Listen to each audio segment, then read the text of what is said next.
林业署去年伫台中市的北山山发现一只百步蛇伫野外的生卵，嘛按摄影机24点钟来记录。最近公布影像，咱做伙来看卖。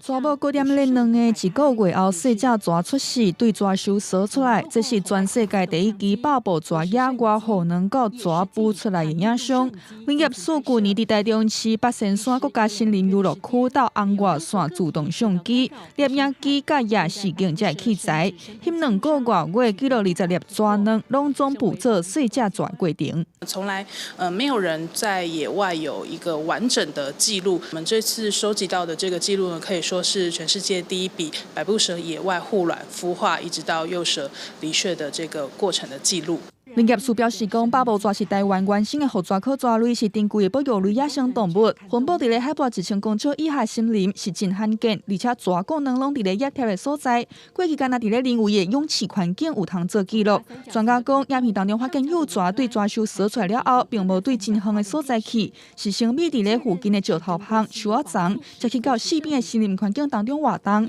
而且活动是以透早甲暗头上个接看。这个影片正做全球幼蛇 对踪研究的重大突破。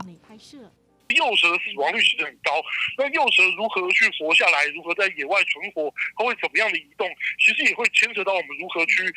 在这个保育类的物种上要怎么去经营管理，或是要如何去维系合适的栖地。这大概就是追踪幼蛇能够提供我们的讯息里面，告诉我们未来比较重要的一些点。专家认为讲，追踪幼蛇的参数会当提供保育类物种存活、维持生态底这重大线索。林业署强调讲，林位的氧气环境真要维持蛇卵孵化的温度甲湿度，就要将卵刷去上晚，所以无法度观察到蛇卵孵化尾期、蛇母个卵的行为。这边的记录拄好捕捉长期以来百步蛇生态资料，珍贵非常。记者台中报道。